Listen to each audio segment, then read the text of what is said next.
They called her the coffee lady, the woman who restocked the break room supplies and kept the photocopier running in the Pentagon's most classified strategic planning division.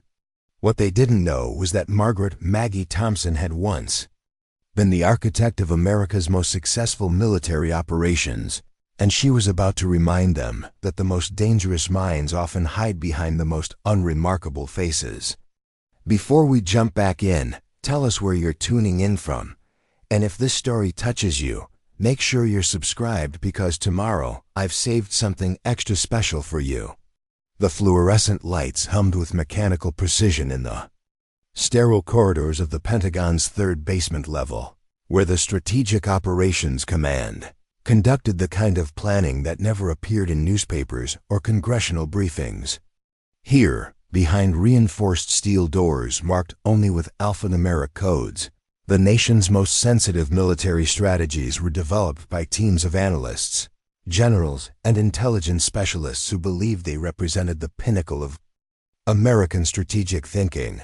Margaret Thompson pushed her supply cart down these same corridors every Tuesday and Friday morning, her sensible shoes squeaking softly against the polished linoleum floors. At 52, she had the unremarkable appearance of someone who had spent decades in administrative support roles. Her graying hair was pulled back in a practical bun. Her clothing consisted of comfortable slacks and cardigan sweaters that suggested a woman more concerned with function than fashion, and her wire-rimmed glasses gave her the appearance of a librarian who had somehow found her way into the nation's most secure military facility. The security badge clipped to her cardigan identified her as Men Thompson, Facility Support, a designation that granted her access to public areas of the strategic planning floors, but excluded her from the conference rooms where actual decisions were made. Her clearance level was sufficient for her to know that important meetings occurred behind those doors, but not high enough to understand what was discussed inside them. To the colonels, generals, and civilian analysts who passed her in the hallways, she was simply part of the invisible infrastructure that kept their workspace functioning smoothly. Margaret's daily routine had remained unchanged for the past 3 years. She arrived at the Pentagon at 6:30 each morning, 45 minutes before her official shift began, and spent those extra minutes reviewing supply inventories and maintenance schedules with the meticulous attention to detail that had earned her supervisor's consistent praise. Her work areas were always immaculate, her supply closets organized with military precision, and her interactions with personnel were uniformly professional and pleasant. The break room on the Strategic Operations Command floor was Margaret's primary domain, a space she had transformed from a sterile government facility into something approaching comfortable. She had installed better lighting, arranged seating areas that encouraged conversation, and maintained coffee stations that produced beverages superior to anything available in the building's main cafeterias.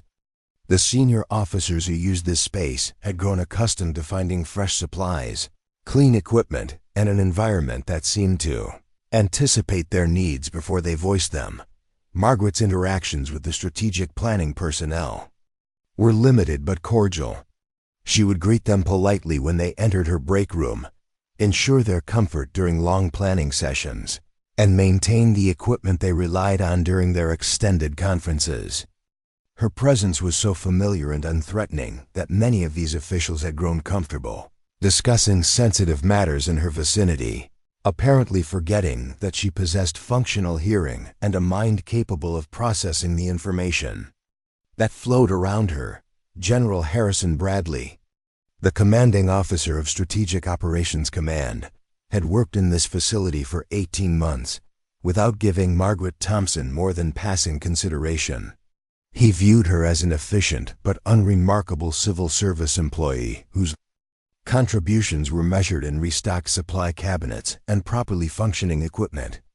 When he thought of her at all, it was in the context of administrative efficiency rather than individual capability or potential. Colonel Patricia Reeves, Bradley's chief of strategic analysis, had similarly dismissed Margaret as background personnel. whose presence was necessary but not particularly noteworthy. Reeves prided herself on her ability to assess personnel and identify talent, but her evaluations focused exclusively on individuals with military backgrounds or advanced academic credentials.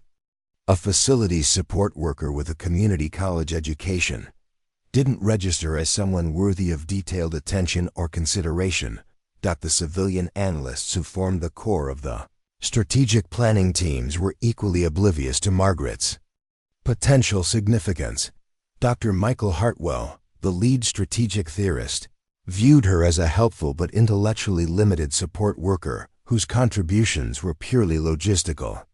His Ph.D. in international relations and decades of government service had created a worldview that equated strategic thinking with formal education and official credentials. The possibility that profound analytical capabilities might exist in someone without proper academic pedigree was literally unthinkable within his conceptual framework. Margaret's own background was a carefully constructed narrative that supported these assumptions while concealing the reality of her experience and capabilities. Her personnel file indicated a career spent in various administrative support roles across different government agencies, with performance evaluations that consistently praised her reliability and attention to detail, while making no mention of exceptional analytical abilities or strategic insights. Her educational background showed completion of community college courses in business administration, sufficient to justify her current position, but unremarkable enough to avoid raising questions about overqualification. The truth about Margaret Thompson was buried in classified files, so heavily compartmentalized that fewer than a dozen people in the entire federal government knew her real identity. Her civilian background was genuine but incomplete, representing only the final chapter of a career that had begun 25 years earlier in the most classified corners of American intelligence services. The community college courses were real, but they had been pursued during periods when her classified duties were temporarily suspended due to psychological evaluation requirements that followed particularly intense operational deployments. Margaret's apartment in suburban Virginia reflected the same deliberate ordinariness that characterized her professional persona. The furnishings were comfortable but unremarkable, purchased from mainstream retailers and arranged in patterns that suggested a woman of modest means and conventional tastes. Family photographs displayed images of relatives who existed in relationships that were genuine, but careful examination would reveal that these pictures had been taken during brief periods when Margaret's classified duties permitted normal family interactions. Hidden throughout this carefully mundane environment were subtle indicators of capabilities that would have shocked her Pentagon colleagues. Books on military strategy and international relations were shelved among romance novels and popular fiction, their academic content disguised by dust jackets that suggested lighter reading material. Technical manuals for communications equipment and weapons systems were stored in unmarked binders that resembled household organizational materials. Maps of global conflict zones were folded inside magazines and catalogs, their strategic annotations invisible unless someone knew exactly what to look for. The basement of Margaret's house contained exercise equipment that would have been familiar to special operations personnel but appeared unremarkable to casual observers.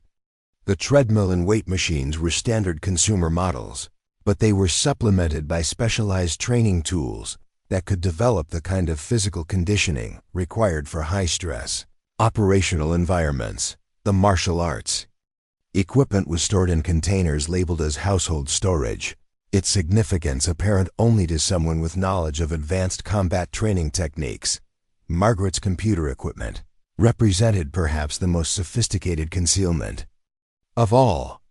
Her desktop machine appeared to be a standard home office setup, suitable for managing personal finances and maintaining family correspondence. The software installed on its hard drive included typical applications for word processing, email, and internet browsing. But embedded within this ordinary system were encrypted partitions, containing analytical tools and databases that would have rivaled anything available to Pentagon planners. Her internet connection included layers of security and anonymization that would have impressed cybersecurity specialists, all disguised within the digital signature of a middle-aged woman with conventional online habits. The transformation that had brought Margaret from classified operations to Pentagon supply closets was the result of a career decision that had been both voluntary and inevitable. Her previous work had demanded psychological reserves that could not be indefinitely sustained, and her superiors had recognized that her exceptional capabilities needed to be preserved, rather than consumed by increasingly dangerous assignments. The transition to civilian support roles had been presented as temporary duty, a period of recovery and reintegration that would eventually lead to her return to operational responsibilities. But Margaret had discovered that anonymity offered its own form of satisfaction. The pressure and responsibility that had characterized her classified career were replaced by the simple pleasure of competent performance in clearly defined roles. Her work with Strategic Operations Command allowed her to remain connected to military planning while avoiding the emotional toll that came with direct responsibility for life and death decisions. She could observe and analyze without being required to act, maintaining her intellectual engagement while protecting her psychological stability. The irony of her situation was not lost on Margaret.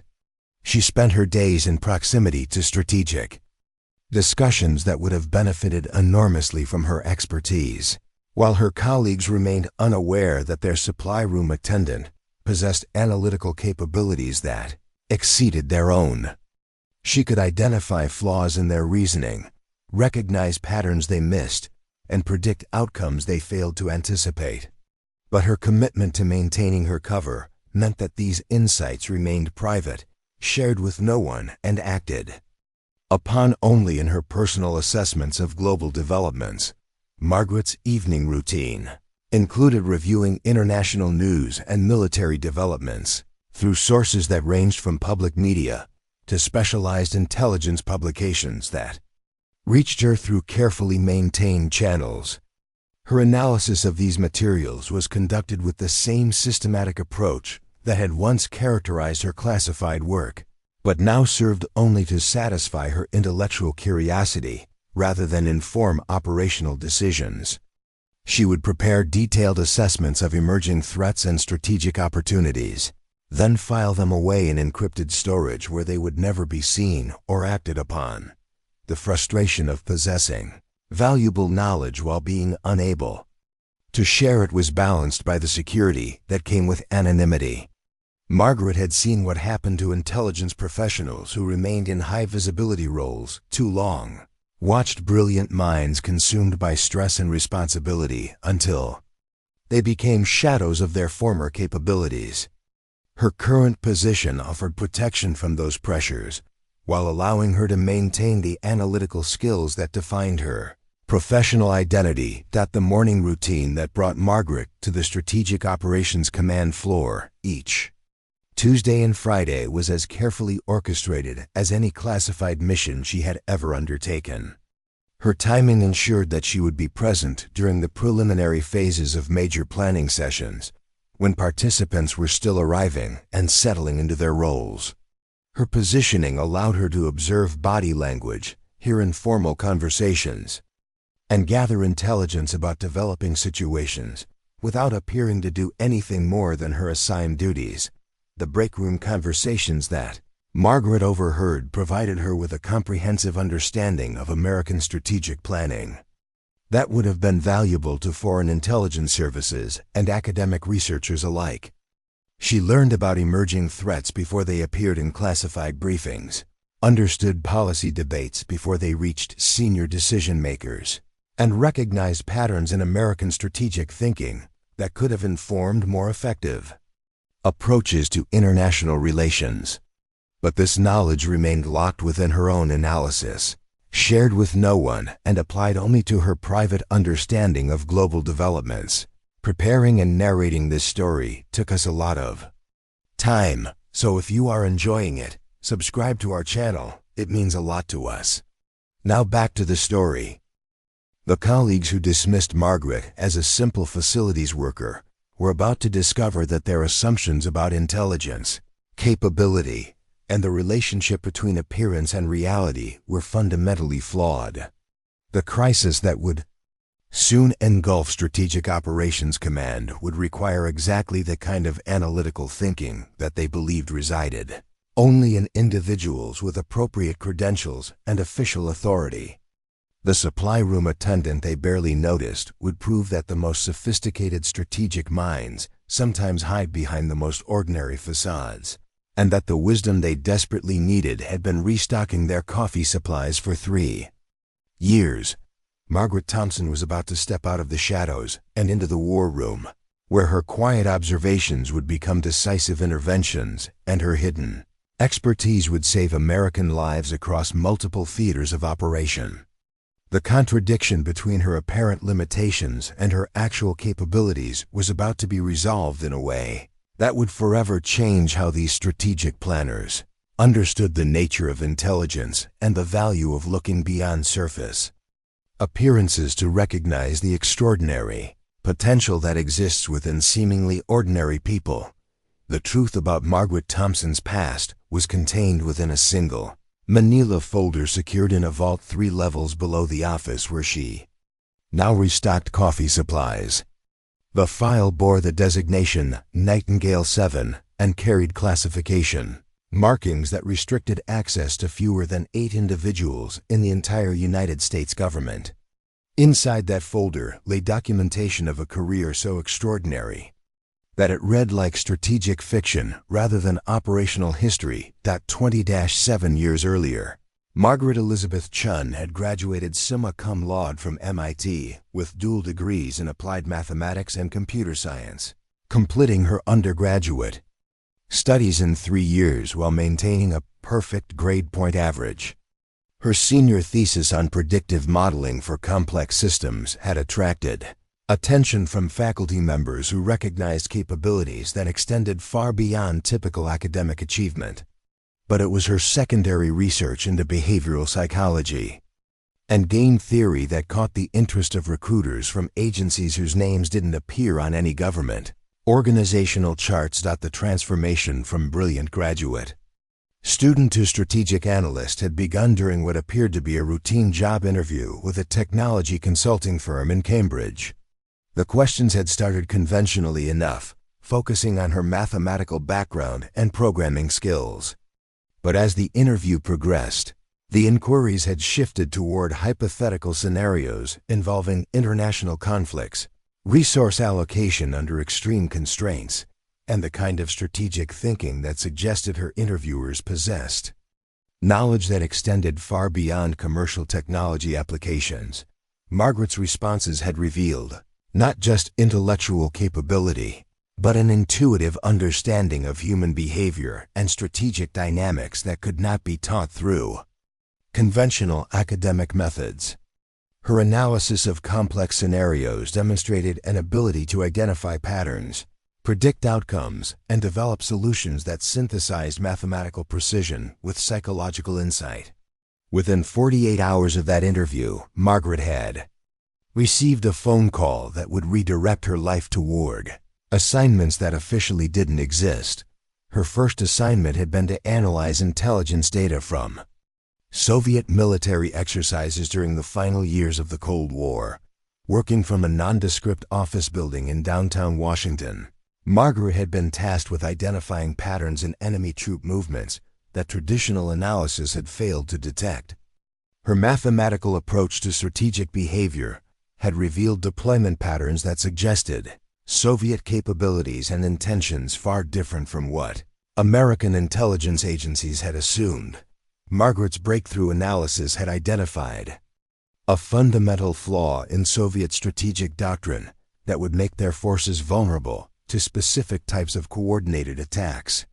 Her mathematical models had predicted that Soviet commanders would respond to certain provocations in predictable ways, creating opportunities that American forces could exploit with minimal risk and maximum effectiveness. The accuracy of her predictions had been confirmed through classified operations that validated every aspect of her strategic analysis. The success of her initial assignment had led to increasingly complex challenges that tested the limits of her analytical capabilities. Margaret had been asked to develop contingency plans for conflicts that might never occur, to identify vulnerabilities in enemy strategies that hadn't yet been implemented, and to predict the behavior of hostile leaders whose psychological profiles were incomplete and contradictory. Her ability to synthesize incomplete information into accurate strategic assessments had become legendary within the small community of analysts who worked on the government's most sensitive projects. Her assignment to the Middle East had come during the Gulf War, when American military planners needed to predict Iraqi responses to coalition strategies they were still developing. Margaret had been embedded with planning teams in Saudi Arabia, where her presence had been explained as technical support for communications equipment. In reality, she had been analyzing Iraqi military doctrine, leadership psychology, and strategic capabilities to provide real-time assessments of enemy likely responses to American operations. Margaret's analysis during the Gulf War had identified weaknesses in Iraqi command structures that allowed American forces to achieve objectives with far fewer casualties than military planners had projected.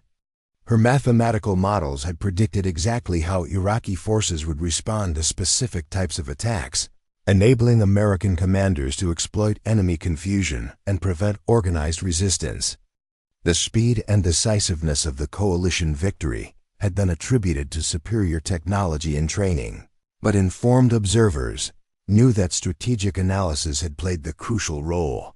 The psychological toll of her work had begun to accumulate.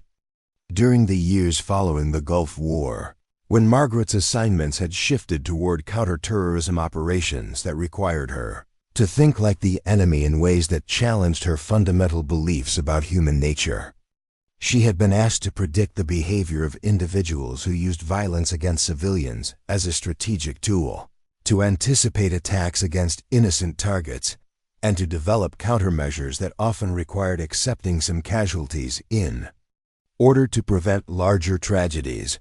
Margaret's analysis of terrorist psychology had required her to understand motivations that were fundamentally alien to her own worldview. She had studied the decision-making processes of individuals who viewed mass murder as a legitimate tactical option, mapped the organizational structures of groups that celebrated violence against non-combatants, and developed psychological profiles of leaders who manipulated religious and political beliefs to justify horrific actions. The intellectual exercise of thinking like a terrorist had provided valuable strategic insights, but at enormous emotional cost. Her most significant achievement had come during the planning phases for operations in Afghanistan, where her analysis of tribal dynamics and regional power structures had enabled American forces to identify allies and avoid potential traps that could have resulted in catastrophic casualties. Margaret's understanding of Afghan culture and political relationships had been based not on regional expertise, but on mathematical analysis of social networks and behavioral patterns that revealed underlying structures invisible to conventional intelligence analysis. The Afghan operation had required Margaret to spend 6 months embedded with special operations teams, where her official cover had been communications specialist, while her actual role involved real-time strategic analysis of developing situations. She had lived in forward operating bases, accompanied units on patrol missions, and provided analytical support under conditions that tested her psychological and physical limits. Her insights had saved American lives and enabled successful completion of objectives that had initially seemed impossible. Margaret's analysis during the Afghan deployment had revealed patterns in enemy behavior that allowed American forces to predict Taliban movements with unprecedented accuracy. Her mathematical models had identified the decision-making processes that governed insurgent strategies, enabling American commanders to anticipate enemy actions and position their forces for maximum advantage. The tactical successes that resulted from her analysis had been attributed to superior intelligence gathering, but the reality was mathematical analysis applied to human behavior under extreme stress. The breaking point had come during an operation in the mountains near the Pakistani border, where Margaret's analysis had predicted an enemy ambush that would result in significant American casualties unless the mission profile was modified. Her recommendations had been implemented, saving the lives of an entire special operations team. But the psychological impact of repeatedly calculating death probabilities for individuals she knew personally had finally exceeded her emotional capacity to continue. Her extraction from operational assignments had been handled with the same secrecy that had characterized her deployment. Margaret had been returned to the United States for what was officially described as routine rotation, but actually represented recognition that her psychological reserves had been exhausted by years of impossible responsibilities. The debriefing process had required months of intensive psychological evaluation and treatment designed to help her process experiences that could never be shared with anyone outside the classified community.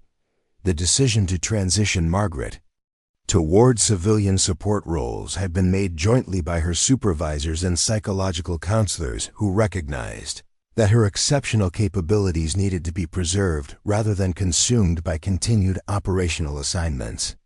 Her knowledge and analytical skills represented a national asset too valuable to lose, but her psychological state required an environment that offered stability and reduced responsibility for life and death decisions. Margaret's new identity as a facility support worker had been carefully constructed to provide her with meaningful work while protecting her from the pressures that had nearly destroyed her psychological stability.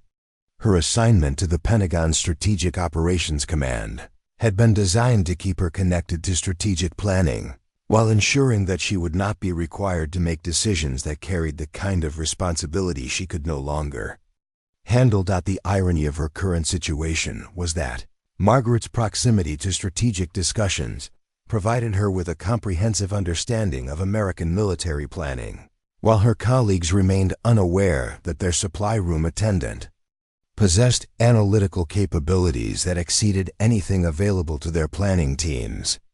She could identify flaws in their strategies, recognize patterns they missed, and predict outcomes with accuracy that would have shocked the generals and analysts who dismissed her as intellectually limited.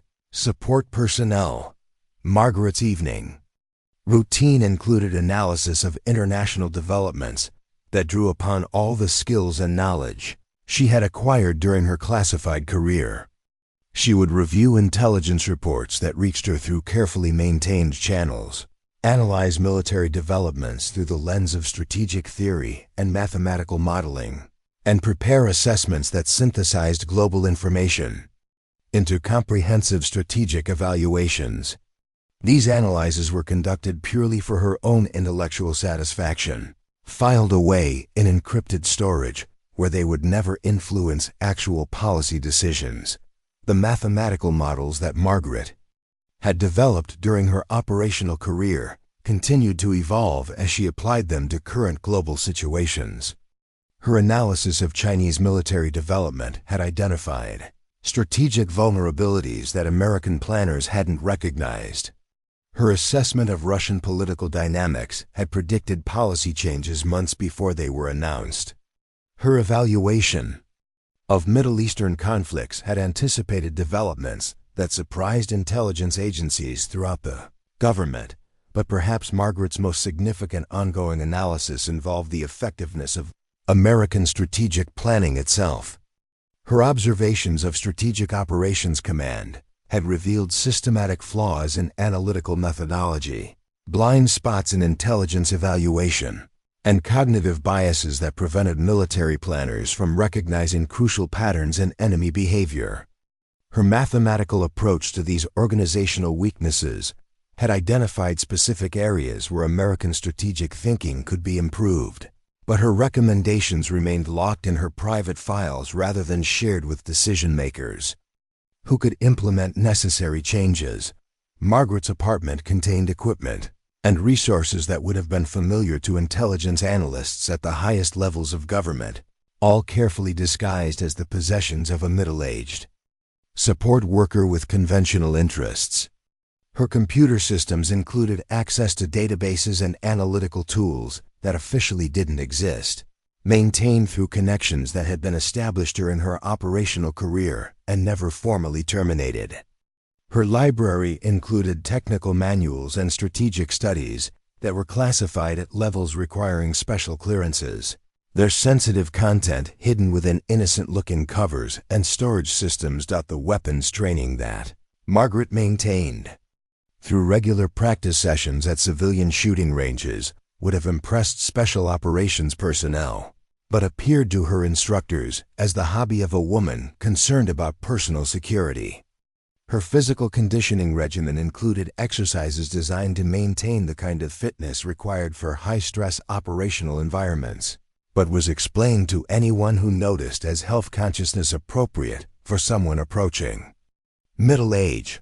Margaret's knowledge of foreign languages included fluency in dialects and regional variations that were known only to intelligence specialists who had worked in specific operational areas. Her understanding of cultural nuances and social dynamics in conflict zones around the world represented expertise that would have been valuable to diplomatic services and military commands, but remained hidden behind her carefully maintained facade of a woman whose interests didn't extend beyond domestic concerns and local community activities. The transformation from Margaret Chun to Margaret Thompson had required not just a change of identity, but a fundamental alteration in how she presented herself to the world. The brilliant analyst who had once briefed generals and cabinet officials had learned to appear intellectually limited, emotionally simple, and professionally satisfied with routine support work. The performance required constant vigilance to ensure that her responses to complex situations didn't reveal capabilities that would raise questions about her background and qualifications. As Margaret prepared for another routine day of restocking supplies and maintaining equipment, she was unaware that events developing in multiple theaters around the world would soon require exactly the kind of analytical thinking that she had spent years hiding. The crisis that would engulf Strategic Operations Command would test every assumption about intelligence, capability, and the relationship between official authority and actual expertise. The supply room attendant was about to discover that her commitment to anonymity would collide with her obligation to prevent strategic disasters that could cost American lives and compromise national security. General Harrison Bradley commanded the Strategic Operations Command with the absolute certainty of someone who had never encountered a problem that couldn't be solved through proper application of military doctrine and bureaucratic authority. At 58, his silver hair was perfectly groomed in a style that had remained unchanged since his academy days, and his bearing carried the unmistakable confidence of a career officer who viewed complexity as evidence of insufficient planning rather than inherent strategic challenge. Bradley's corner office on the Pentagon's restricted floors reflected his personality with mathematical precision. Every surface displayed evidence of his methodical approach to military planning, from color-coded filing systems to wall charts that tracked global developments with the kind of detailed organization that impressed visiting officials and subordinate officers. His desk, a massive government-issued structure that had been enhanced with personal touches, served as a command center from which he directed American strategic planning with unwavering faith in established procedures and traditional approaches. The general's daily routine began at precisely 5:15 each morning with a review of overnight intelligence reports and operational updates from commands around the world.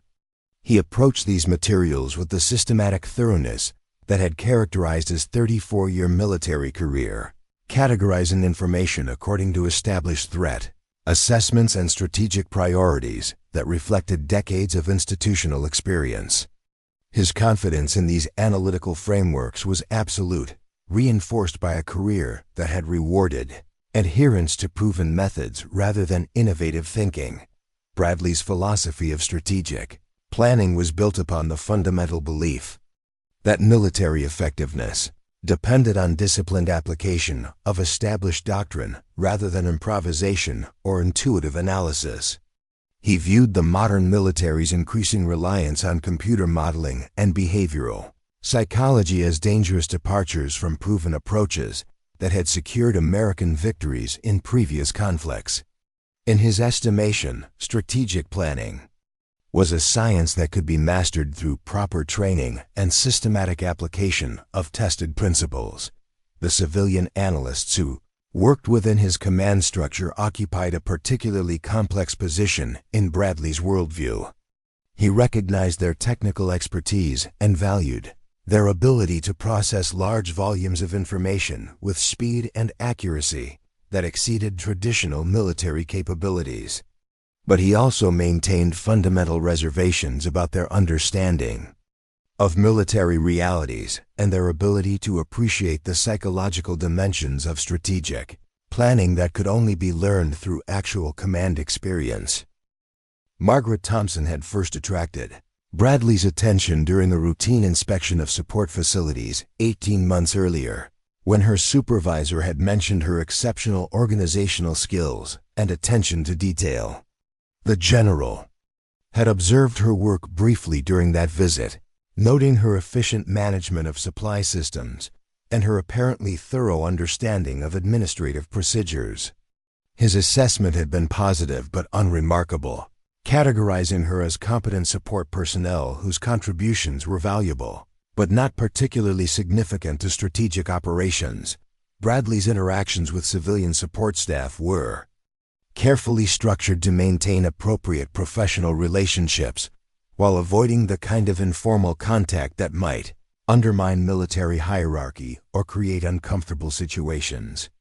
He would acknowledge their presence with courteous nods during facility inspections, make brief inquiries about their work when protocol required, and express appreciation for their contributions to mission success through official channels rather than personal communication.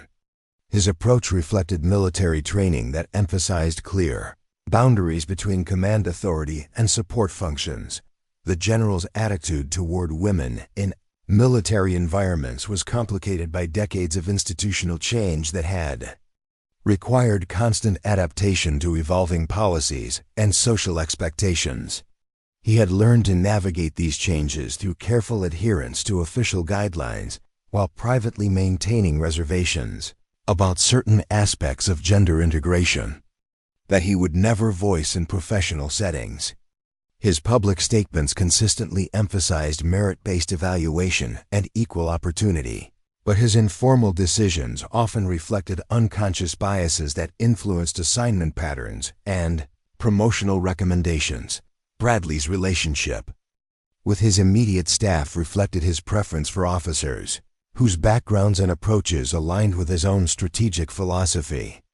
Colonel James Patterson, his deputy commander, shared the general's faith in established doctrine and systematic planning methods.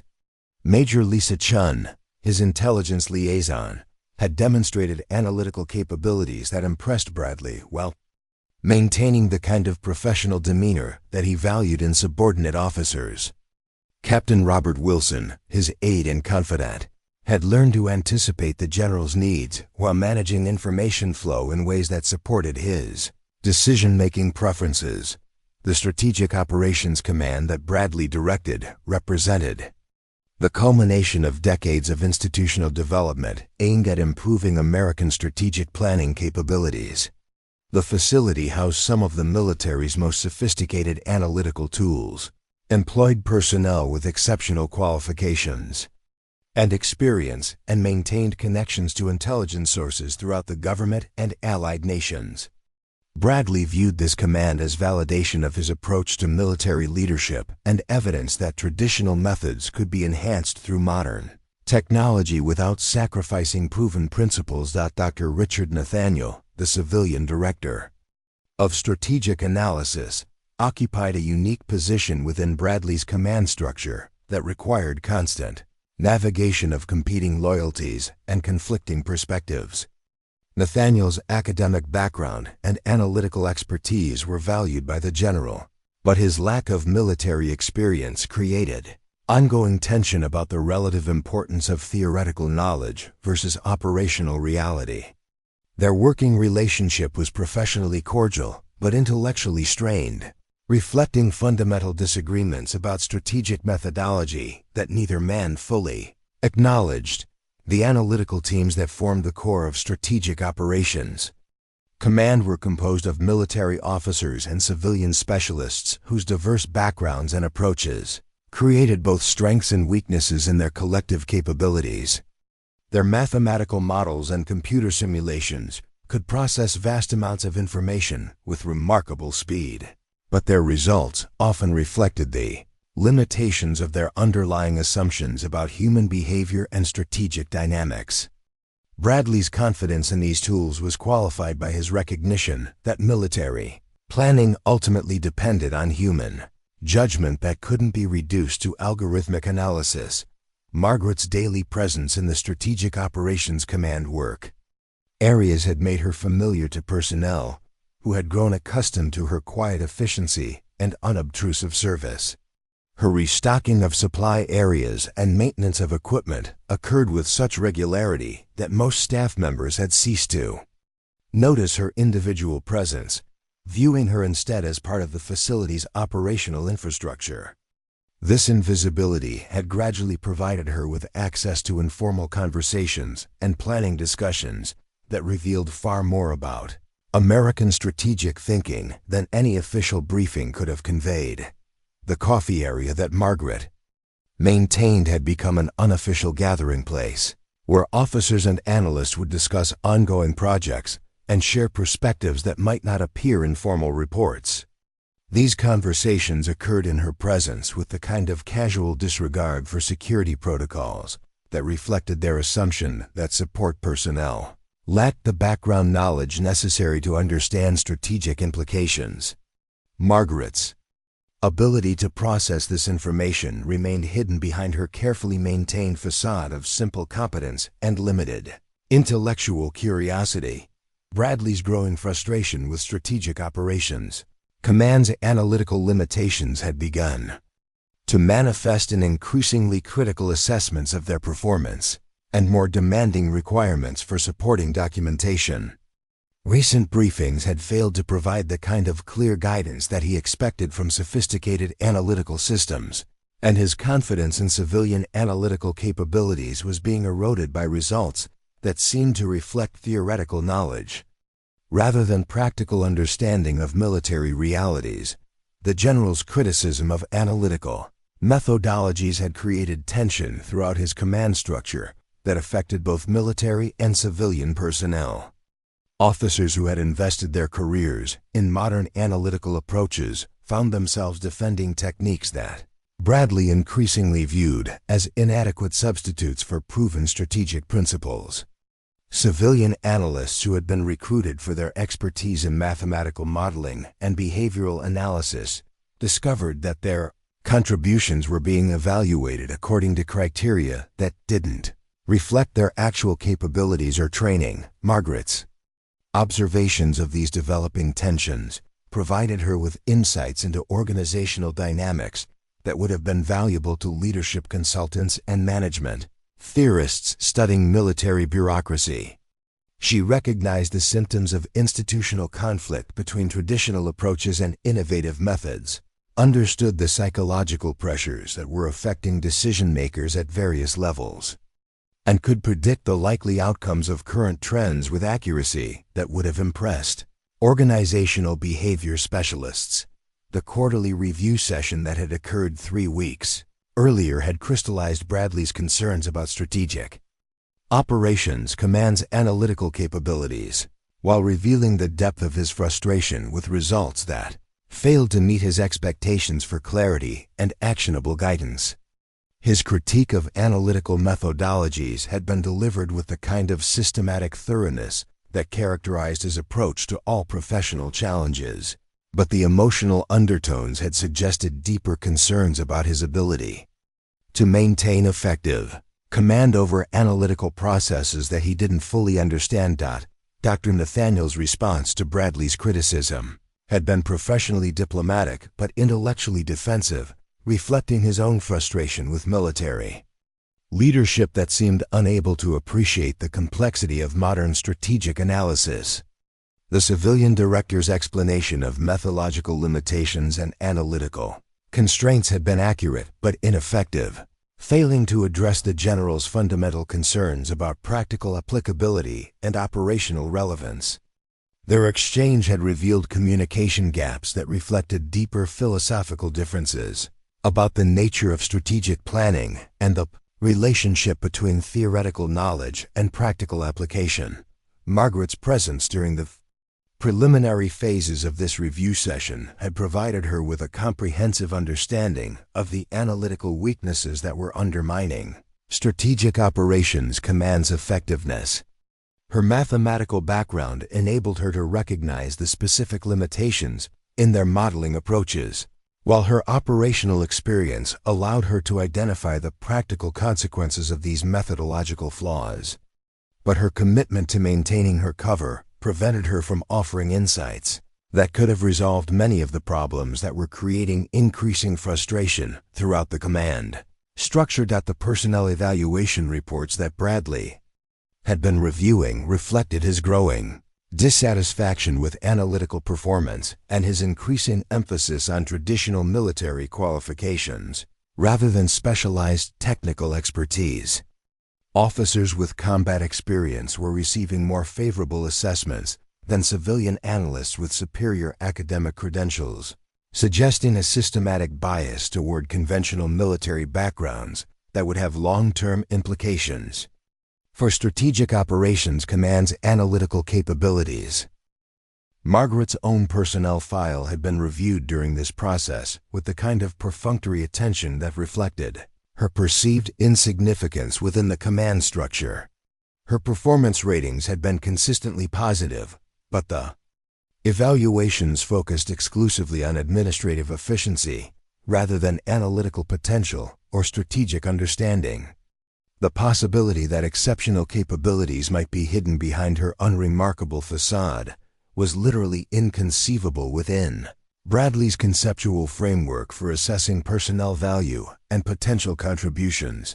The mounting pressure within Strategic Operations Command was beginning to affect operational effectiveness in ways that Bradley attributed to analytical inadequacy rather than recognizing as symptoms of deeper organizational problems. Planning timelines were extending beyond acceptable limits. Briefing materials were requiring multiple revisions before meeting approval standards, and confidence in analytical products was declining among senior commanders who relied on Strategic Operations Command for guidance in complex situations. Margaret's mathematical analysis of these organizational dynamics had identified patterns that predicted increasing dysfunction and eventual crisis within Strategic Operations Command if current trends continued without intervention. Her understanding of systems theory and organizational behavior enabled her to recognize that Bradley's leadership approach was creating precisely the kinds of problems that he was attempting to solve through increased emphasis on traditional methods and conventional qualifications.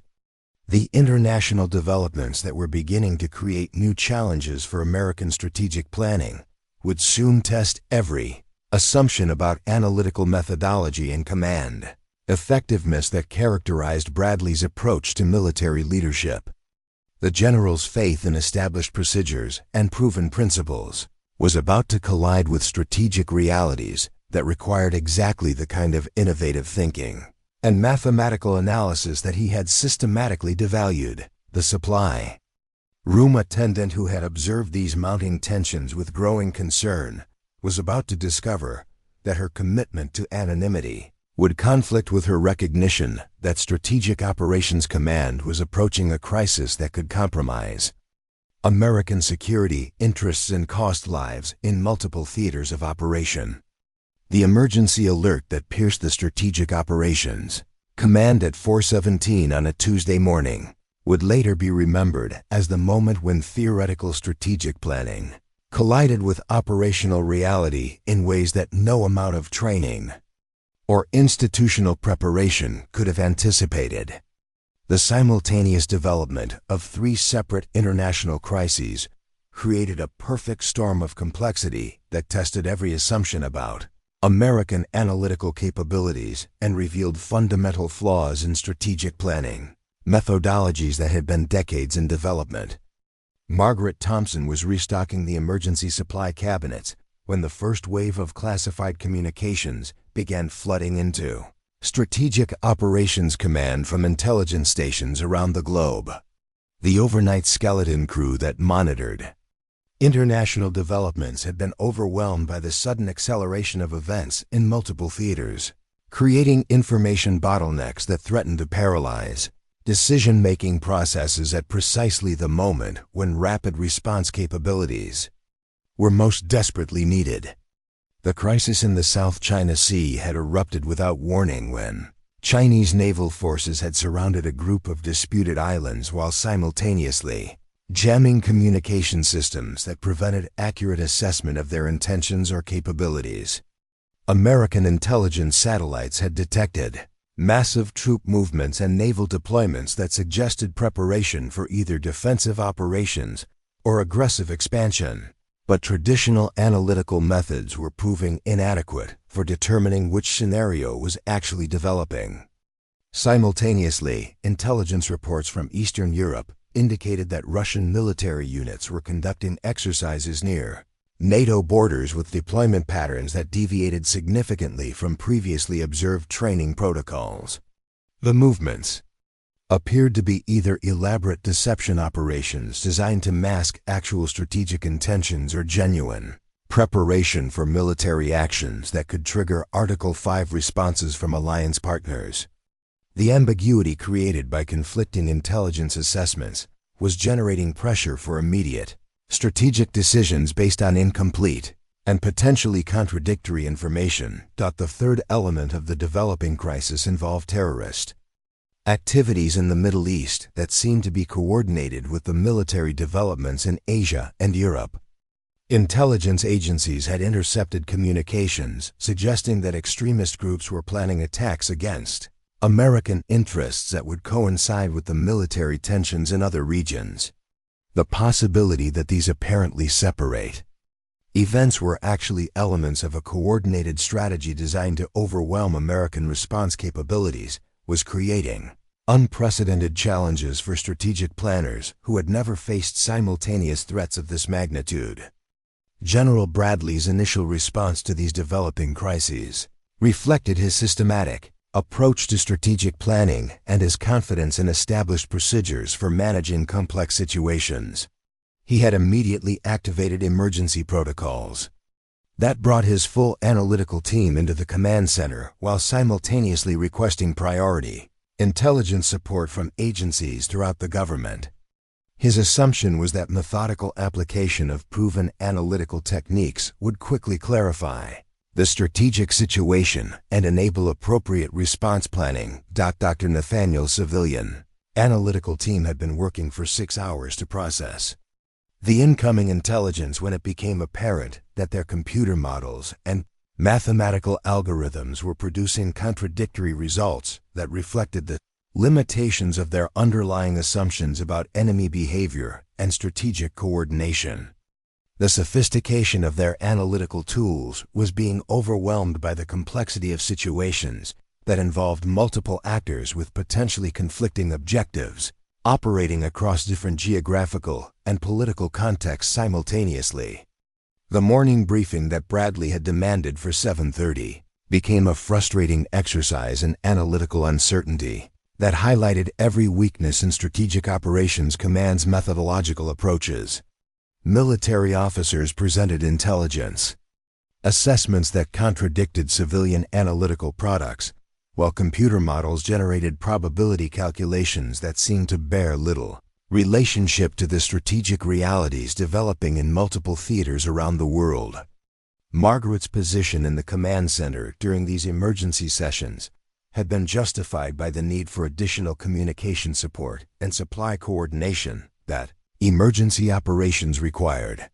Her official responsibilities included maintaining equipment functionality and ensuring that extended planning sessions had necessary logistical support. But her actual contribution involved observing analytical failures and strategic confusion that would have been invisible to anyone without her background in mathematical modeling and operational planning. The Chinese naval deployment in the South China Sea was creating particular analytical challenges because their formation patterns didn't conform to any doctrine that American intelligence had previously observed. Traditional strategic assessment methods were failing to predict Chinese intentions because the deployment reflected tactical innovations that weren't contained in existing databases or analytical frameworks. The possibility that Chinese strategists had developed approaches that American planners couldn't anticipate was creating profound uncertainty about appropriate response options. Colonel Patterson's military analysis of the Chinese situation reflected conventional strategic thinking that assumed enemy behavior would conform to established patterns of international relations and military doctrine. His recommendations for American responses were based on historical precedents and alliance obligations that might not be applicable to situations involving unprecedented tactical approaches and strategic coordination. The disconnect between his confidence in recommended actions and the uncertainty of actual intelligence assessments was becoming increasingly apparent to everyone present. Major Chun's intelligence briefing on Russian activities revealed similar analytical limitations when confronted with military movements that seemed to violate established patterns while potentially representing genuine threats to NATO security. Her assessment materials included detailed technical information about Russian capabilities and deployment patterns, but failed to provide clear guidance about intentions or likely next steps. The sophistication of available intelligence was being undermined by analytical frameworks that couldn't accommodate the complexity of current strategic developments. Dr. Nathaniel's attempt to synthesize these diverse intelligence streams into coherent strategic assessment had produced a briefing document that satisfied no one while failing to provide actionable guidance for decision makers who needed clear recommendations about American response options. His mathematical models had generated probability calculations for various scenarios, but the confidence intervals were so broad as to be essentially meaningless for planning purposes. The civilian analytical team's most sophisticated tools were proven inadequate for situations that exceeded their design parameters.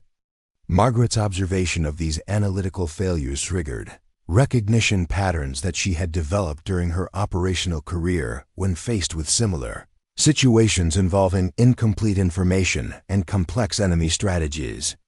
Her mathematical background enabled her to identify specific flaws in the modeling approaches that were producing contradictory results, while her operational experience provided insights into strategic coordination techniques that could explain the apparent complexity of current developments. The terrorist intelligence from the Middle East was creating additional analytical complications because the intercepted communication suggested coordination mechanisms that traditional counterterrorism analysis couldn't explain or predict. The possibility that terrorist groups were receiving strategic guidance from state actors represented a level of operational sophistication that existing analytical frameworks weren't designed to accommodate. The implications for American security interests were potentially catastrophic, but Strategic Operations Command's analytical capabilities were proving inadequate for developing appropriate countermeasures. General Bradley's growing frustration with analytical results was manifesting in increasingly sharp criticism of both military and civilian staff members whose performance was failing to meet the standards he expected for emergency response operations.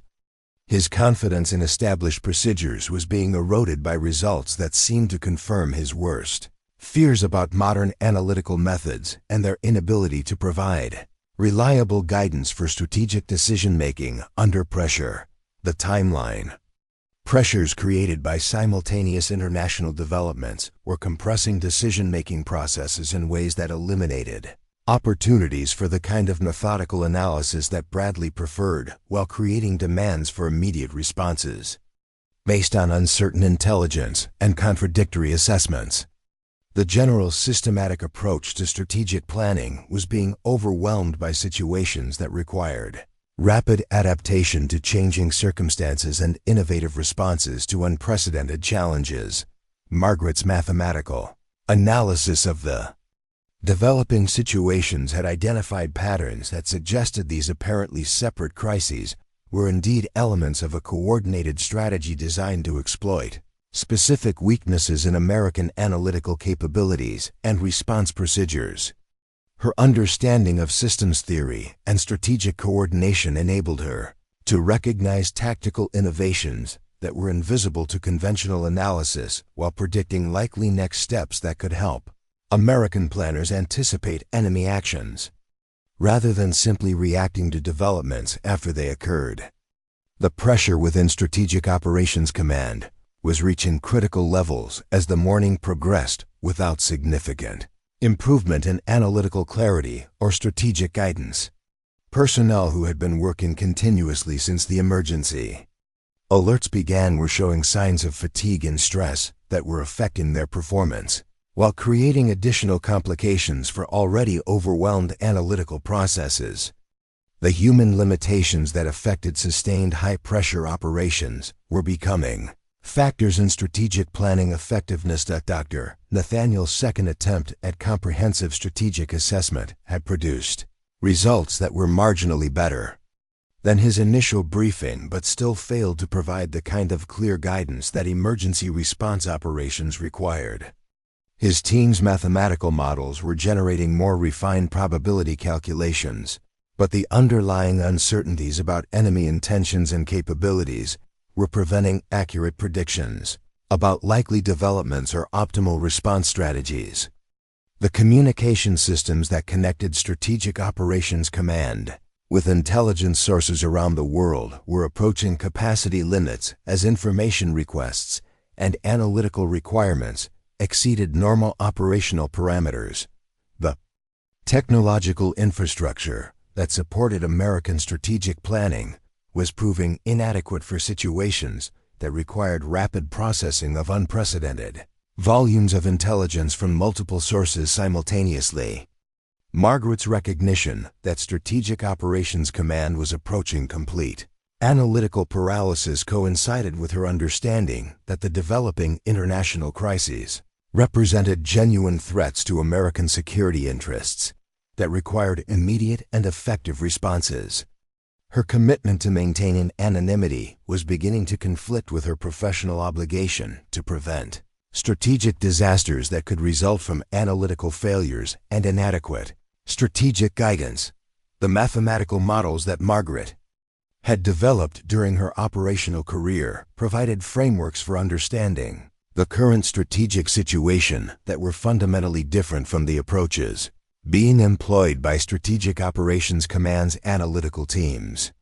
Her ability to synthesize incomplete information into accurate strategic assessments represented capabilities that could resolve the analytical uncertainties that were paralyzing American decision-making processes. The moment of decision that Margaret faced involved choosing between the safety of continued anonymity and the necessity of preventing strategic failures that could compromise American security interests and cost lives in multiple theaters of operation. The analytical crisis developing within Strategic Operations Command was creating exactly the kind of situation that her exceptional capabilities were designed to address. But intervention would require revealing expertise that would inevitably expose her true background and end the peaceful existence she had worked so hard to build.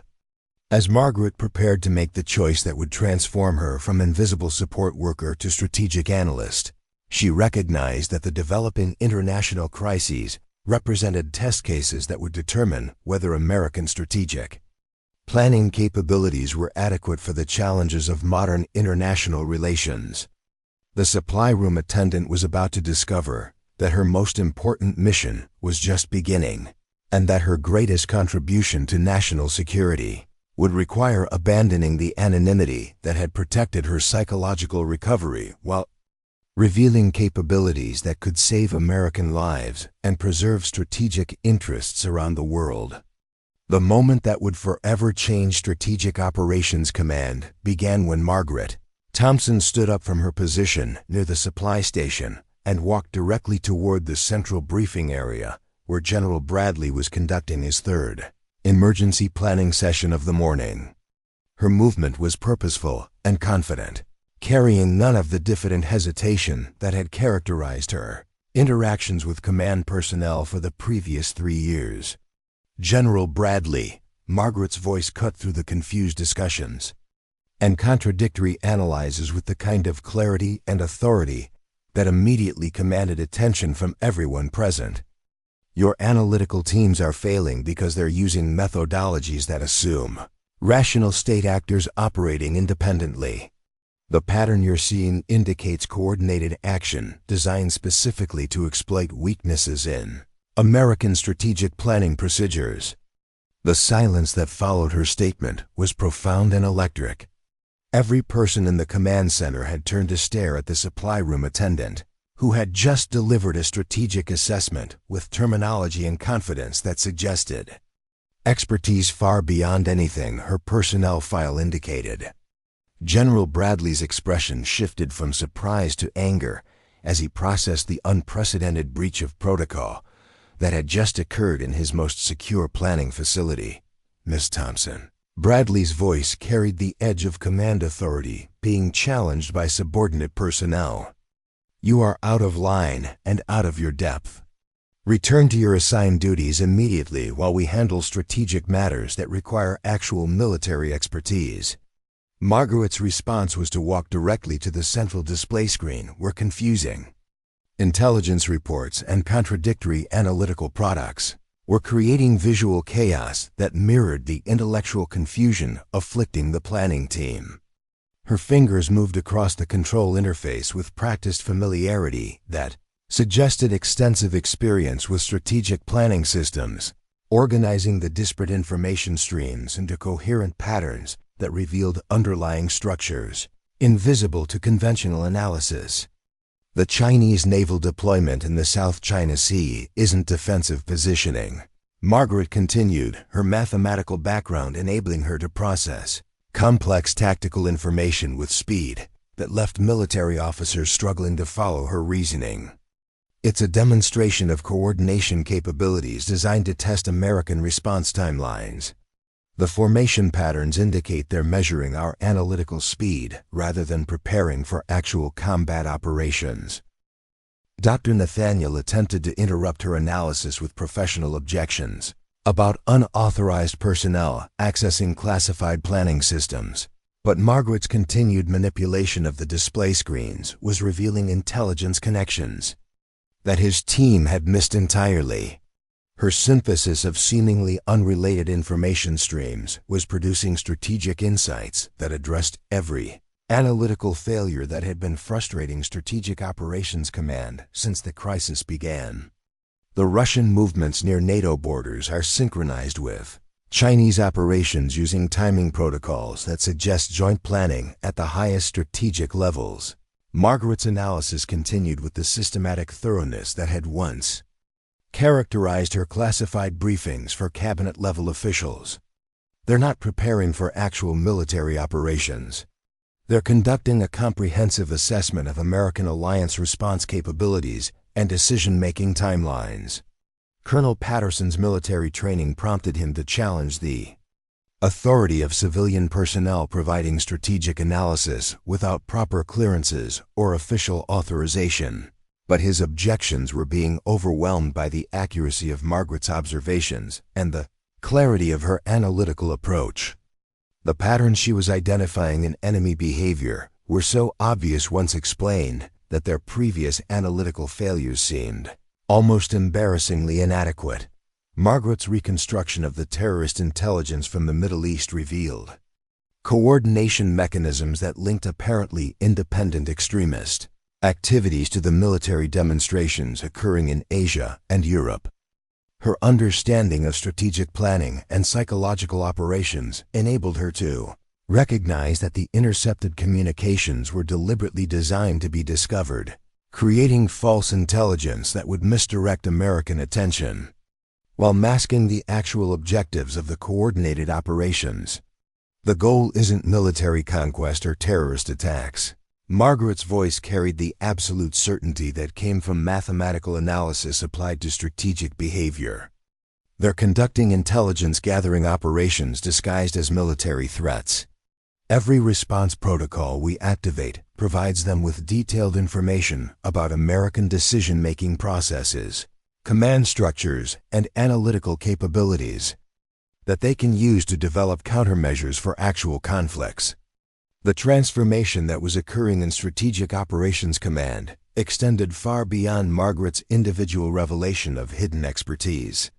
Her analysis was resolving every analytical uncertainty that had been paralyzing American strategic planning while simultaneously exposing fundamental flaws in methodological approaches that had been accepted without question for decades. The supply room attendant was demonstrating analytical capabilities that exceeded anything available to officially designated strategic planning personnel. General Bradley's attempt to reassert command authority was complicated by the undeniable accuracy of Margaret's strategic assessment and her obvious familiarity with intelligence analysis procedures that should have been unknown to civilian support staff. His worldview, based on decades of military hierarchy and credential-based expertise, was being challenged by evidence that exceptional capabilities could exist in individuals without appropriate official recognition or institutional authority. Who are you? Bradley's question carried undertones of suspicion and growing recognition that Margaret Thompson represented something far more complex than the personnel records indicated. Your background check showed community college education and routine administrative experience. This level of strategic analysis requires advanced training and operational experience that doesn't appear in any official documentation. Margaret's response was to access classification levels within the strategic planning systems that should have been impossible with her security clearances, retrieving intelligence reports and analytical materials that had been restricted to senior command personnel. Her navigation of these secured databases demonstrated not only technical expertise, but familiarity with government classification systems that suggested extensive experience with sensitive intelligence operations. My actual background is classified at levels that require presidential authorization for disclosure. Margaret's explanation was delivered with the matter-of-fact tone that characterized intelligence professionals discussing operational security requirements. I've been working under deep cover assignment that placed me in civilian support roles while maintaining proximity to strategic planning operations for monitoring and assessment purposes. Dr. Nathaniel's civilian analytical team was struggling to process the implications of Margaret's revelations while simultaneously attempting to verify the accuracy of her strategic assessment through their own mathematical models and computer simulations. The preliminary results were confirming every aspect of her analysis while revealing that their previous analytical failures had been caused by methodological assumptions that were fundamentally incorrect for current strategic situations. Intelligence databases that Margaret was accessing contained classification markings and source codes that were unfamiliar to Strategic Operations Command personnel, but obviously authentic based on the integration protocols and verification systems that confirmed their legitimacy. Her ability to retrieve and interpret this information suggested connections to intelligence agencies and operational commands that existed beyond the normal boundaries of Pentagon strategic planning activities. Margaret's mathematical analysis of the coordinated international developments was revealing timing patterns and communication protocols that indicated planning sophistication far exceeding anything that Strategic Operations Command had previously encountered. Her ability to identify these coordination mechanisms was based on analytical techniques that combined advanced mathematics with operational psychology in ways that produced insights unavailable through conventional intelligence analysis. The coordination timeline indicates they've been planning this assessment operation for approximately 18 months. Margaret's continued analysis was providing strategic operations, command with strategic intelligence that addressed every uncertainty that had been complicating their response planning. They've been studying American strategic planning procedures through exercises and simulations that we interpreted as routine military activities rather than intelligence gathering operations designed to map our analytical capabilities. The revelation that foreign intelligence services had been systematically studying American strategic planning weaknesses through carefully orchestrated deception operations was creating profound implications for national security that extended far beyond the immediate crisis management requirements. Margaret's analysis suggested that fundamental assumptions about American strategic superiority and analytical effectiveness needed to be completely reconsidered based on evidence of sophisticated enemy intelligence operations. That Major Chen's attempt to verify Margaret's intelligence sources through normal channels was being complicated by classification levels and agency boundaries that prevented traditional cross-referencing procedures. The information that Margaret was providing appeared to be authentic and accurate, but its origins remained mysterious in ways that suggested involvement by intelligence agencies whose existence wasn't officially acknowledged by conventional military planning organizations. Captain Wilson's role as General Bradley's aide required him to manage the unprecedented situation developing within Strategic Operations Command, while maintaining operational security and proper command protocols. His military training provided no guidance for situations involving civilian personnel who possessed classified knowledge and analytical capabilities that exceeded those of designated command staff members. Margaret's transformation from invisible support worker to strategic analyst was occurring with a fluidity that suggested extensive experience with similar role transitions under operational conditions. Her confidence and expertise were emerging naturally rather than being performed, indicating that her analytical capabilities represented genuine professional skills, rather than theoretical knowledge acquired through academic study or casual observation. The strategic assessment that Margaret was providing to Strategic Operations Command was resolving analytical failures while simultaneously exposing institutional weaknesses that had made American strategic planning vulnerable to the kind of sophisticated intelligence operations that were currently being conducted by foreign adversaries. Her insights were addressing immediate crisis management requirements while identifying systemic problems that would require fundamental changes in analytical methodologies and security procedures. The actual threat isn't military action or terrorist attacks. Margaret's concluding analysis provided Strategic Operations Command with strategic clarity that had been absent since the crisis began 12 hours earlier. The threat is comprehensive intelligence gathering designed to map American strategic capabilities and identify vulnerabilities that can be exploited in future conflicts when actual military objectives are being pursued. The silence that followed Margaret's strategic briefing reflected the profound implications of her analysis for American national security and strategic planning capabilities.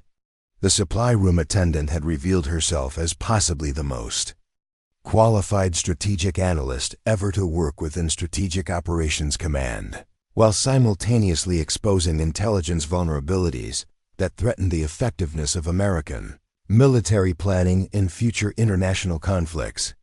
General Bradley's recognition that his strategic planning capabilities had been enhanced rather than undermined by Margaret's intervention was beginning to overcome his initial resistance to unauthorized personnel providing strategic analysis. The accuracy and comprehensiveness of her assessment were undeniable, but the implications for command authority and institutional procedures remained unclear, in ways that would require careful navigation of competing priorities and conflicting loyalties.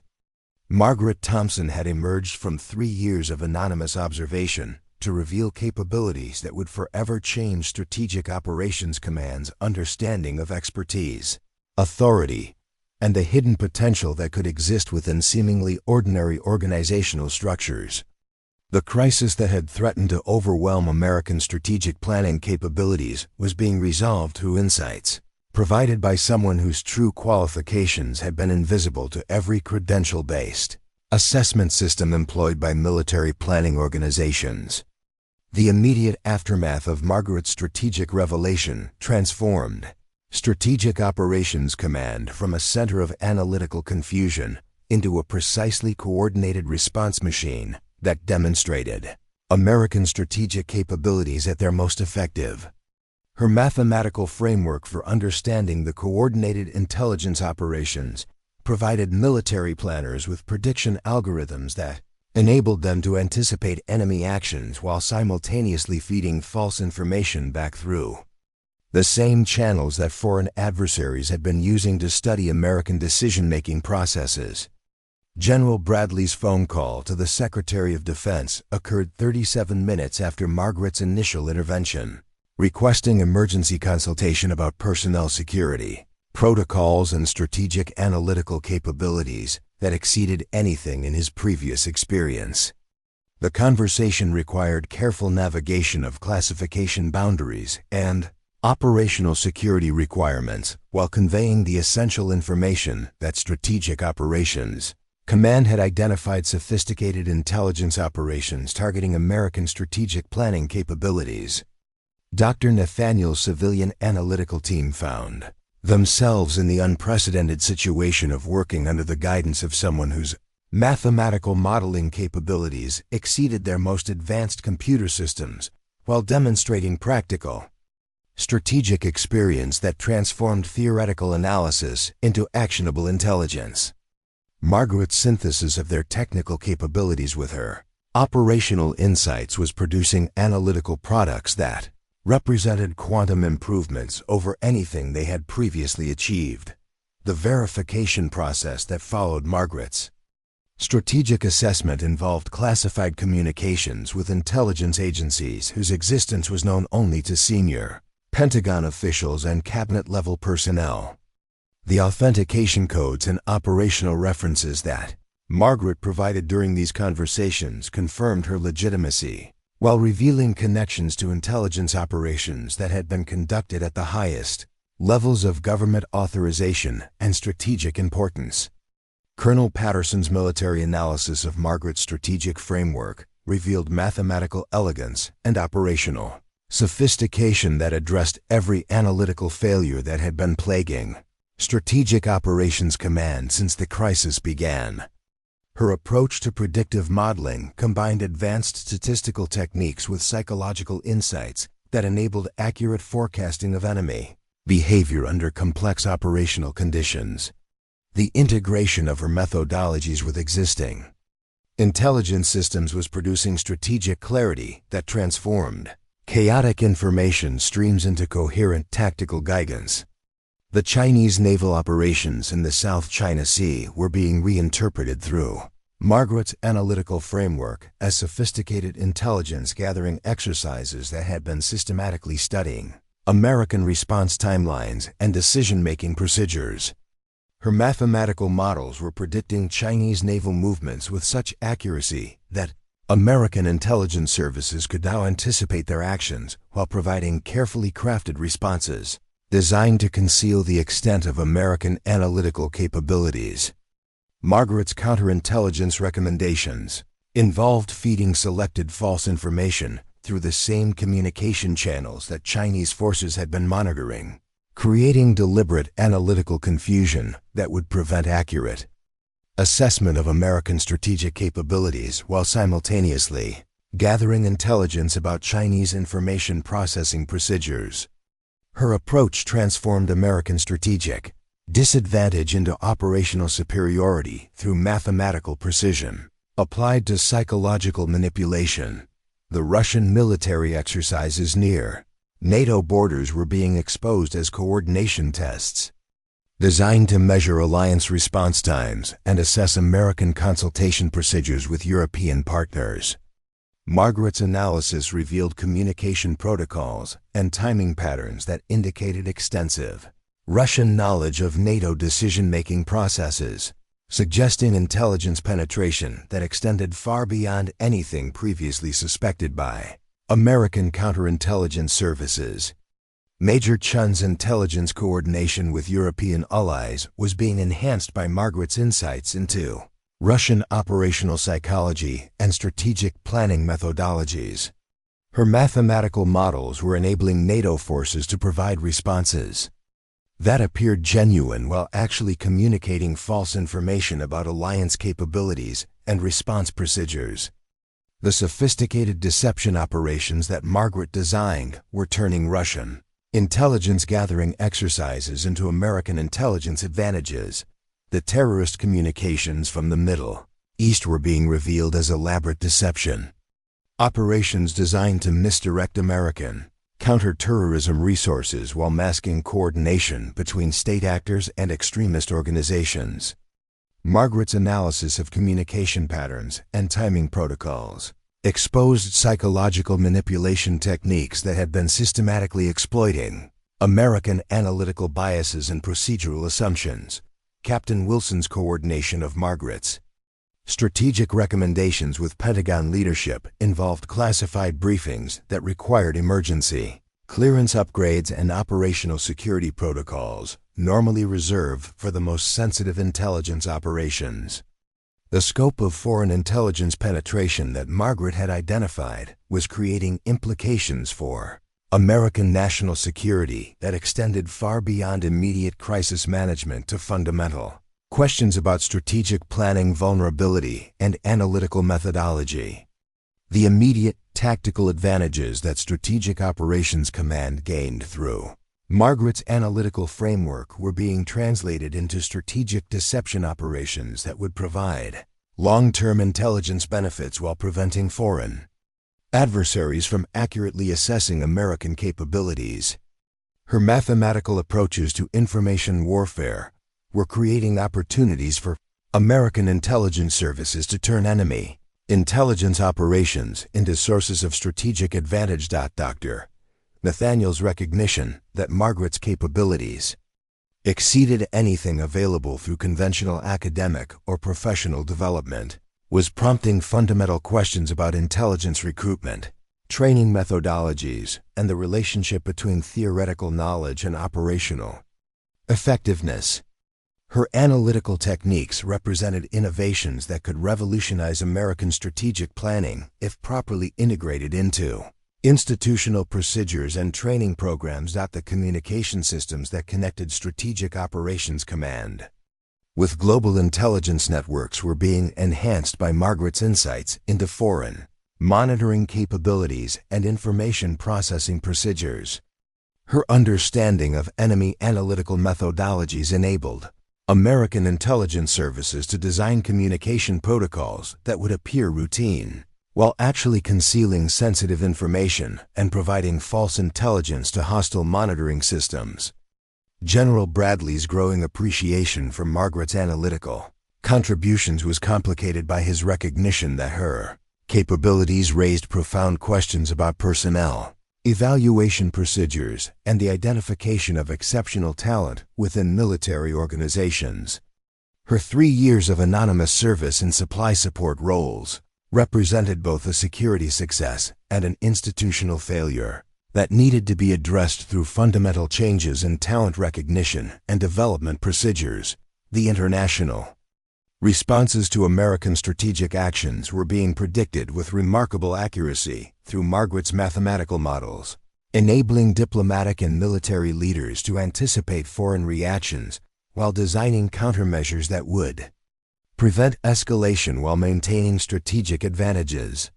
Her integration of behavioral psychology with mathematical analysis was providing American decision-makers with unprecedented insight into enemy thinking processes and likely response patterns. Margaret's personal transformation during this crisis resolution period involved psychological adjustment to public recognition and official Acknowledgement after 3 years of deliberate anonymity and institutional invisibility. Her transition from hidden observer to strategic leader required navigation of complex emotional and professional challenges while maintaining the analytical focus necessary for managing ongoing intelligence operations and strategic planning requirements.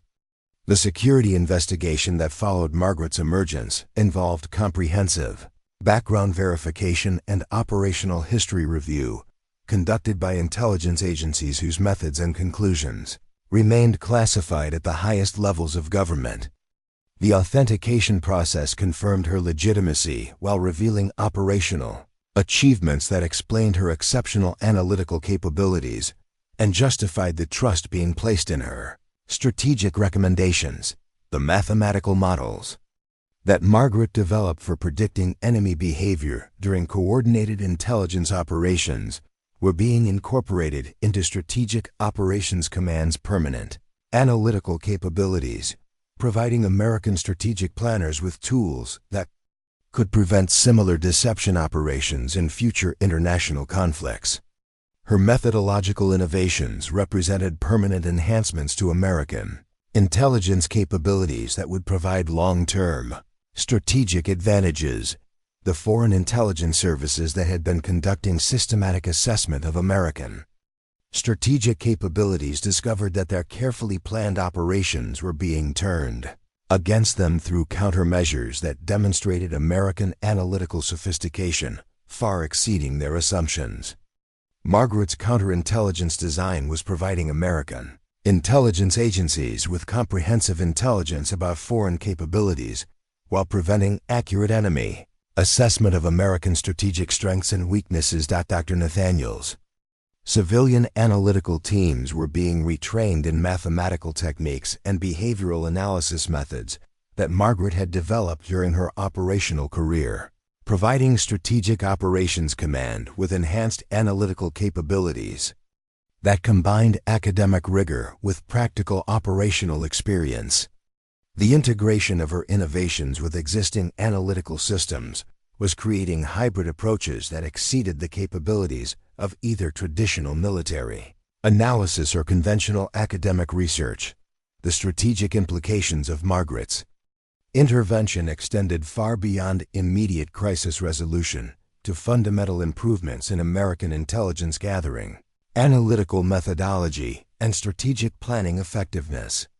Her mathematical approaches to complex international situations were providing American decision-makers with analytical tools that could address future challenges with greater precision and strategic insight than had been previously available. Colonel Patterson's military planning activities were being enhanced by Margaret's insights into enemy psychology and strategic coordination techniques, enabling American forces to design operations that would achieve strategic objectives while preventing effective enemy countermeasures. Her understanding of mathematical modeling applied to human behavior was providing military planners with prediction capabilities that could reduce operational risks while increasing mission effectiveness. The institutional changes that Strategic Operations Command implemented in response to Margaret's revelations involved comprehensive review of personnel evaluation procedures, analytical methodologies, and security protocols designed to prevent future intelligence vulnerabilities while identifying and developing exceptional analytical talent that might be hidden within conventional organizational structures. Margaret's strategic recommendations for preventing similar intelligence operations in the future involved mathematical analysis of communication patterns, behavioral prediction models, and counterintelligence procedures that would provide American intelligence services with early warning capabilities and effective countermeasures against sophisticated foreign intelligence gathering operations targeting American strategic planning processes.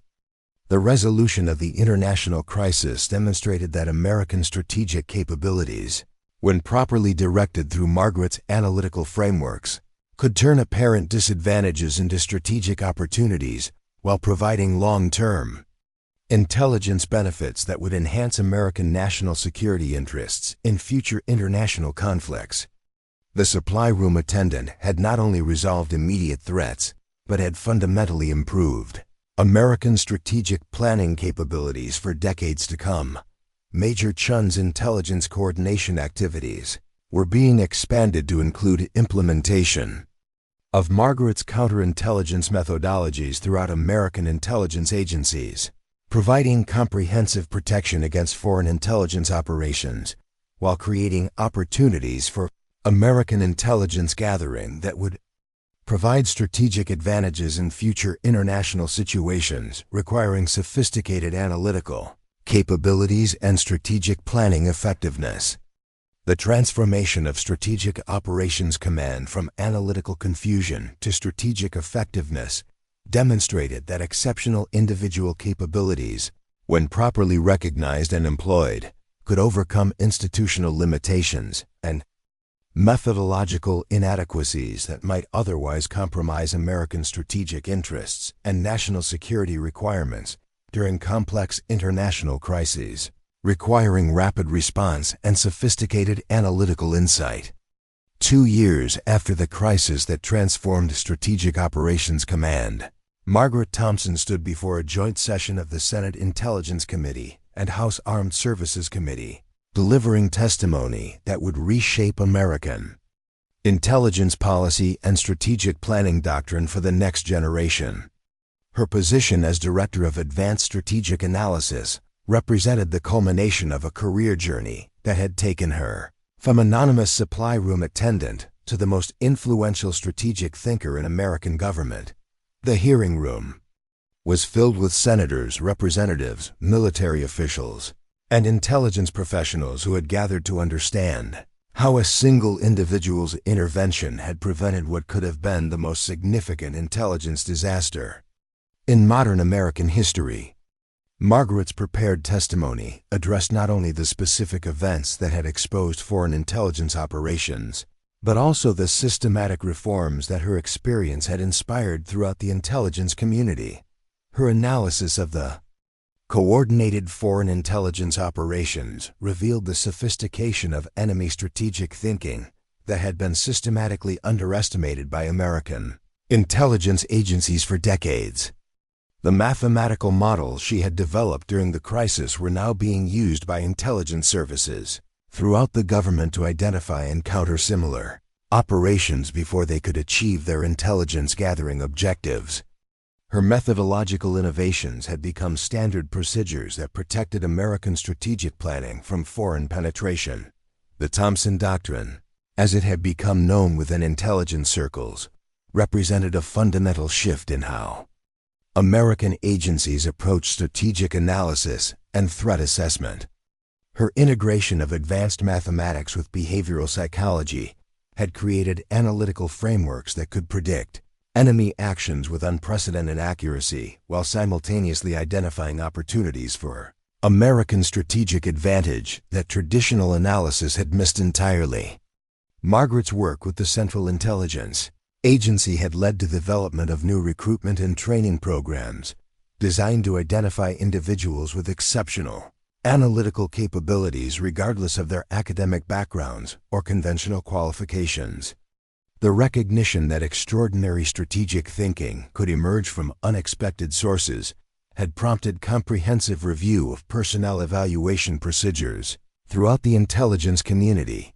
The National Defense University had established the Thompson Institute for Advanced Strategic Studies, where her mathematical approaches to complex international situations were being taught to the next generation of American strategic analysts and military planners. The curriculum combined theoretical rigor with practical operational experience, ensuring that future intelligence professionals would possess both the analytical tools and strategic insight necessary for addressing increasingly sophisticated international challenges. Dr. Nathaniel, now serving as Margaret's deputy director, had overseen the integration of her analytical methodologies with existing intelligence capabilities, creating hybrid systems that exceeded the performance of either traditional military analysis or conventional academic research. The civilian analytical teams that had once struggled with complex strategic scenarios were now producing assessments that rivaled anything available to foreign intelligence services. General Bradley's evolution from skeptical commander to Margaret's strongest institutional supporter reflected broader changes in military culture that recognized expertise and capability, regardless of their sources or conventional indicators. His testimony before congressional committees had emphasized the importance of identifying and developing hidden talent within military organizations while avoiding the kind of institutional bias that had nearly prevented Margaret's contributions from being recognized. The international implications of Margaret's strategic innovations extended far beyond American intelligence capabilities to influence alliance relationships and strategic cooperation with partner nations. NATO allies had requested access to her analytical techniques, leading to the development of shared strategic assessment capabilities that enhanced alliance effectiveness while maintaining American analytical advantages in competitive international situations.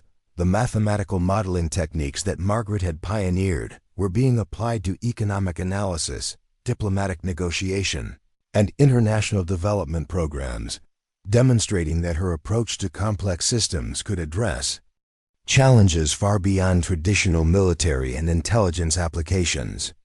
Her influence was reshaping how the American government approached strategic thinking across multiple departments and agencies.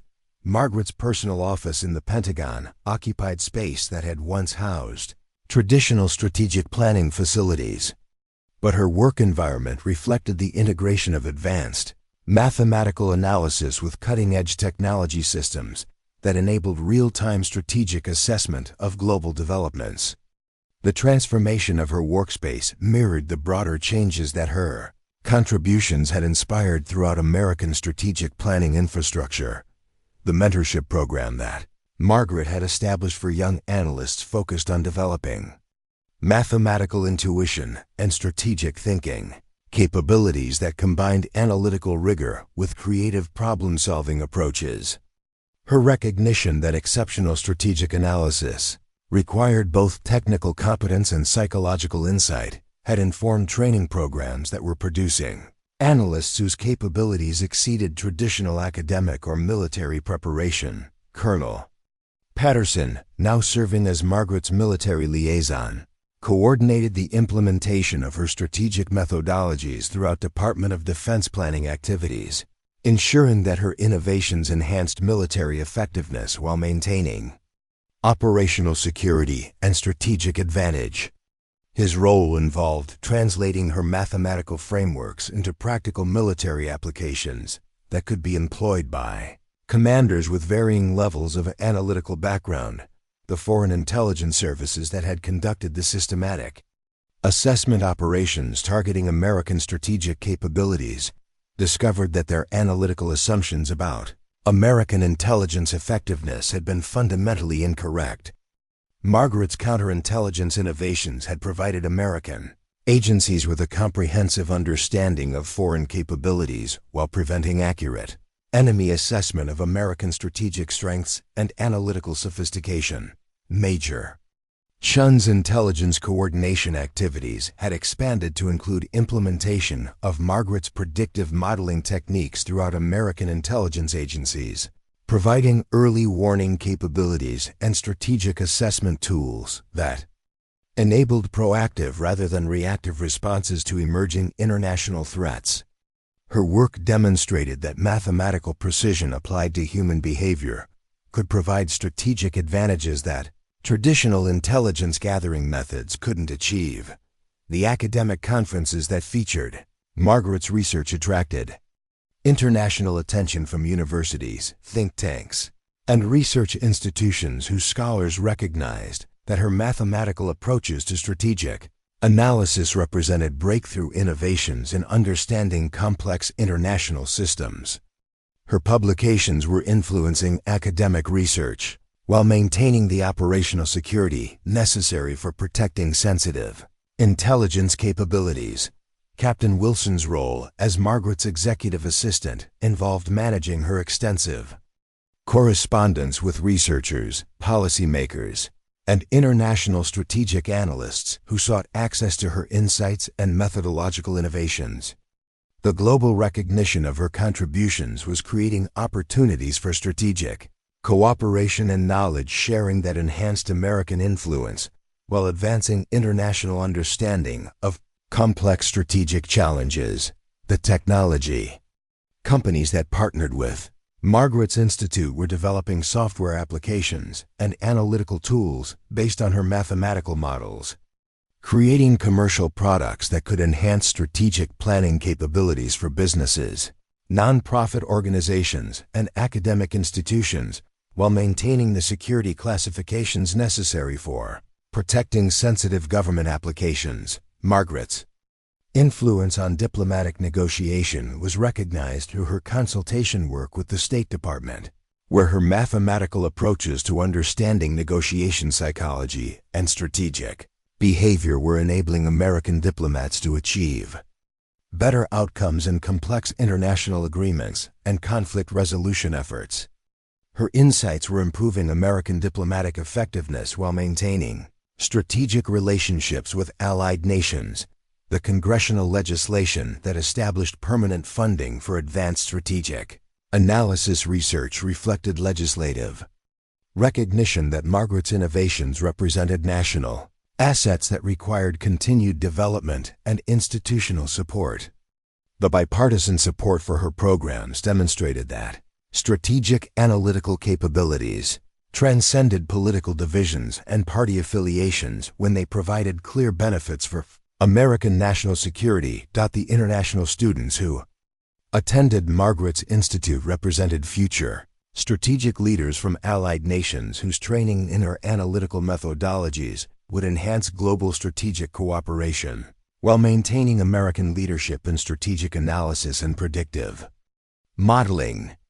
Her influence was creating international networks of strategically trained professionals who shared common analytical frameworks and strategic perspectives. The corporate consulting work that Margaret conducted during her personal time involved applying her mathematical models to business strategy, risk assessment, and market analysis, demonstrating that her approaches to complex systems could provide competitive advantages in commercial environments, while generating additional revenue that supported her research and development activities.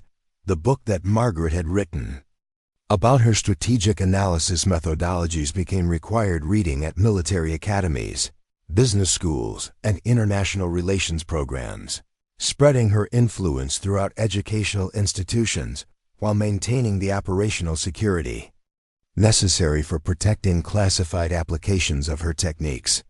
Her academic contributions were enhancing strategic education while advancing theoretical understanding of complex international systems. The award ceremony that honored Margaret's contributions to American national security was attended by senior officials from across the government, military leaders from allied nations, and academic researchers whose work had been influenced by her innovations.